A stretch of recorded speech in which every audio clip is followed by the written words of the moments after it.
Assalamualaikum dan salam sejahtera. Saya Amni, Kru TV PSS SMK Aikro. Hari ini kami berada di Stadium UTEP untuk mengikuti detik-detik penutupan kejohanan olahraga MSSD Daerah Melaka Tengah 2025. Dan yang lebih istimewa bersama saya sekarang ialah tetamu kehormat kita YB Kerci, Timbalan Speaker Dewan Undangan Negeri Melaka, merangkap adun air kerom. Apa khabar YB?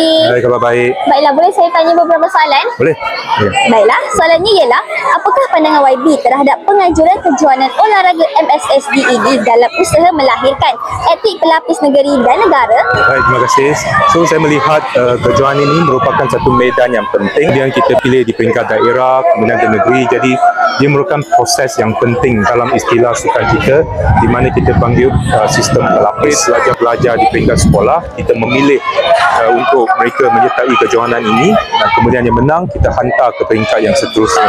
Baik, soalan yang kedua, apakah harapan YB kepada para atlet muda yang telah menyertai kejohanan ini dan kepada sekolah-sekolah yang bergiat aktif dalam bidang sukan? Saya berharap usaha ini boleh diteruskan kerana saya faham kadang-kadang atlet akan ada dilema, khususnya mereka yang sedang nak memilih untuk mengejar berjaya dalam sukan ataupun nak pada masa yang sama mengambil berat tentang pendidikan, pengajian pendidikan itu. Saya tahu dilema itu ada, tapi mengikut dasar daripada pihak kerajaan negeri dan juga kerajaan persekutuan, kita memang nak menyokong sepenuhnya lah kepada mereka yang memilih untuk menyertai bidang sukan ini, dan kita nak menjadikan atlet ini mempunyai peluang yang terbaik untuk mengejar impian mereka. Jadi saya berharap hasrat dan juga impian itu boleh kita sama-sama mengusahakan.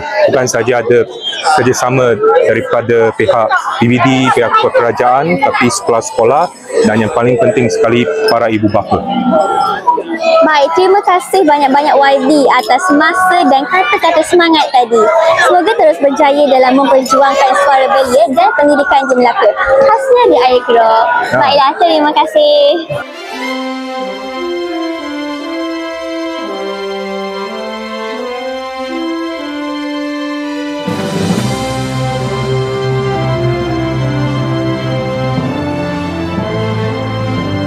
Kini saya bersama Fakrul Hafizan dari Sekolah Kebangsaan Datuk Demah Husin.